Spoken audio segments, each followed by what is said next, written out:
اللہ کے رسول اور رحمت للعالمین، لیکن پیغمبر کے گھر میں کچھ ایسی حرکتیں بھی ہوتی تھی کہ اللہ کے رسول غیظ و غضب میں آ جاتے تھے۔ اگر آپ کو موقع ملے آج سحری کے موقع پر 21ویں پارے کی آخری 2 آیتوں کا ترجمہ پڑھیے۔ 2 آیت آپ نے اپنے گھروں میں شاید کبھی یہ نہ دیکھا ہو کہ اللہ جو رسول اللہ کے گھر میں ہو رہا اور قرآن ایز اٹ از اس سے رپورٹ کر رہا۔ ازواج رسول سب کے سب مل کے پیغمبر کے پاس جاتی اور کہتی ہے کہ اس گھر میں آ کے تو ہماری قسمت پھوٹ گئی۔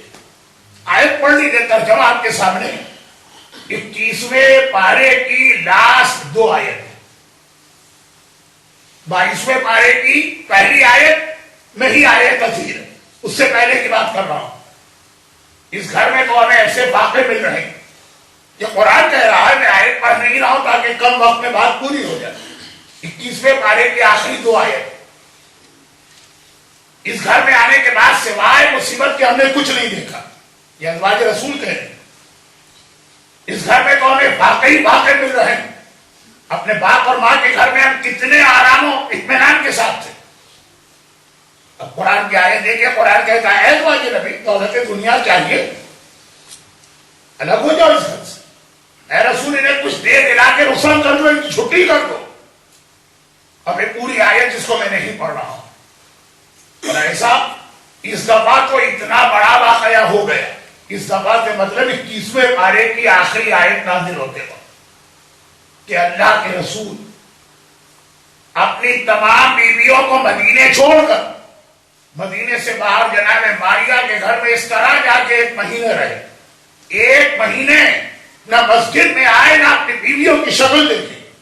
اسی وجہ سے کہ جب یہ تانے دیے گئے کہ آج سے اچھے تو ہمارے ماں باپ تھے، یہاں آگے تو سوائے سوکھی روٹی کی اور پھٹے ہوئے کپڑوں کے ہمیں کچھ نہ ملا، تو اتنے جلال میں آ گئے اللہ کے رسول۔ 1 مہینے مدینے سے باہر جناب ماریہ قبطیہ پیغمبر اسلام کی آخری بیوی جناب ابراہیم کی ماں، ان کے گھر میں 1 مہینے پیغمبر رہے۔ اور جب ازواج رسول کے والدین نے کہا یا رسول اللہ مدینے آئیے، کہا میں نے قسم کھائی ہے کہ 1 مہینے میں باہر رہوں۔ 29 دن کے بعد آ گئے پہلی بیوی جنہوں نے پیغمبر کو دیکھا۔ ابھی ذرا دیکھیے، بجائے اس کے کوئی ندامت ہوتی، کوئی پچھتاوا ہوتا، ذرا کوئی توبہ کا تصور ہوتا، جملہ کیا کہتی یا رسول اللہ آپ تو کہہ کے کہتے کہ 1 مہینے کے بعد آؤں گا، 29ویں دن کیسے آ گیا؟ پیغمبر نے فرمایا کہ چاند کبھی 29 کے بعد بھی نکل جاتا ہے تو 29 کا بھی مہینہ ہو سکتا۔ یہ باقاعدہ ساری تاریخ ہے جس کے اندر کسی مسلمان کا اختلاف نہیں۔ ایسے موقع ازواج رسول یہ کہتی کہ تجربے سے ہمیں ایک چیز پتا چلی، اللہ رحمان، رسول رحمت۔ اور ابھی حدیث سنی، یہ واقعہ سنی اور میری تقریر کا پہلا حصہ مکمل۔ ازواج رسول کہتی ہے کہ مسلسل تجربے سے ہر دوسرے دن پیغمبر کے گھر میں جھگڑا ہو رہا، ہر تیسرے دن کوئی نہ کوئی اختلافی بات آ رہی۔ اللہ کا رسول کہاں صبر کرے، صبر کرتے ہیں، لیکن کبھی اسلام میں غصہ واجب بھی ہو جاتا ہے جو زیادہ تر حرام۔ ازواج رسول کہتی جب اللہ کے رسول کو جلال آتا پھر ہم میں سے کوئی سامنے نہیں گئے۔ البتہ تجربے سے ایک بات پتہ چلی کہ پیغمبر کتنے ہی غصے کے عالم میں کیوں نہ ہو، اگر کسی کی زبان پہ صرف نام خدیجہ آ گیا، بس ایک دم لگا یہ وہ رسول ہی نہیں ہے جو 1 منٹ پہلے ہمارے سامنے کھڑے، ایک دم پیغمبر کا انداز بدلا، چہرے پہ مسکراہٹ آئی، اور ہنس ہنس کے اور مسکرا کے خدیجہ طاہرہ کی زندگی کے 28 سال کے حالات اللہ کے رسول بیان کرنے لگے۔ وہ 25 سال جو پیغمبر کے ساتھ گزارے، اور جو 2 سال اس سے پہلے سامان تجارت کا مسئلہ چل رہا تھا، ہم نے یہ ازواج رسول کی سب کی مل کر ایک گواہی ہے کہ ہم نے فارمولا بنا لیا، ہمارے سامنے ایک اصول آ گیا، جب اللہ کا رسول غضب کی عالم میں ہو، اگر پیغمبر کو عالم میں واپس لانا ہے، اگر پیغمبر کے چہرے پہ مسکراہٹ لانا ہے، اگر پیغمبر کے جلال کا خاتمہ کرنا ہے، تو ایک ہی طریقہ ہے، ذکر خدیجہ پیغمبر کے سامنے چھیڑ دو۔ ذکر خدیجہ چھیڑنے کی ضرورت بھی نہیں ہے، خالی نام خدیجہ لے لو، اور اب پیغمبر خود ہی ذکر خدیجہ پہ ذکر خدیجہ کر رہے، خدیجہ کے حالات بیان کر رہے، خدیجہ کے احسانات۔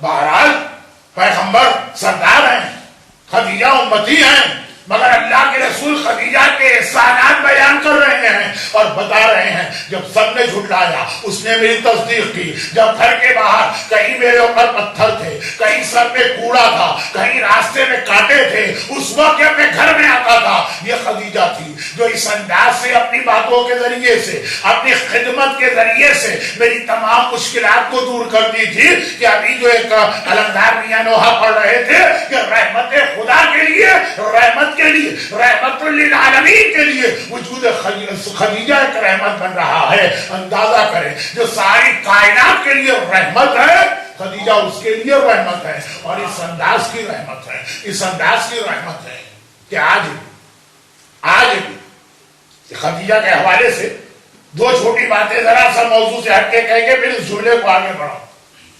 جناب خدیجہ طاہرہ کے حوالے سے پہلا جملہ یہ کہ اللہ کے رسول نے 11 نکاح کیے یا 13 نکاح کیے یا 21 نکاح کیے، وہ ساری بحث اپنی جگہ، پوری جوانی صرف خدیجہ طاہرہ کے ساتھ گزاری ہے۔ 25 سال کی عمر تھی رسول کی جب خدیجہ سے نکاح ہوا، 50 سال کی عمر تھی جب خدیجہ کا انتقال ہوا ہے۔ پوری جوانی خدیجہ طاہرہ کے ہوتے ہوئے پیغمبر نے دوسری کوئی شادی نہیں کی ہے۔ خدیجہ طاہرہ کے برابر، خدیجہ طاہرہ کے گھر کی دیوار ملا ہوا، خدیجہ طاہرہ کے کا مساوی رتبہ پیغمبر نے کسی خاتون کو نہیں دیا۔ یہ دو ہی عورتیں ایسی گزری ہیں، ایک خدیجہ کی بیٹی فاطمہ ہے، جب تک فاطمہ ہے مولا علی نے دوسری کوئی شادی نہیں کی، ایک خدیجہ ہے، جب تک خدیجہ طاہرہ ہے پیغمبر نے دوسری کوئی شادی نہیں کی۔ اس لیے کہ اسلام میں ایک اصول ہے کہ اگر آدمی 2 یا 2 سے زیادہ شادیاں کرے تو برابر کا سلوک کرنا پڑے گا، برابر کا سلوک کرنا پڑے گا۔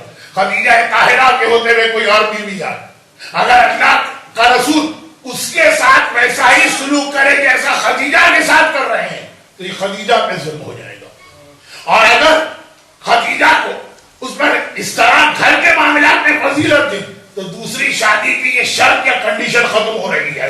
چنانچہ اللہ کے رسول نے خدیجہ طاہرہ پہ ظلم نہ ہونے پائے تو پوری زندگی جب تک خدیجہ رہی دوسری شادی نہیں کی۔ ایک بات، دوسری بات، خدیجہ طاہرہ پیغمبر اسلام کے عقد میں آنے سے پہلے کہیں شادی نہیں ہوئی، کہیں شادی نہیں ہوئی۔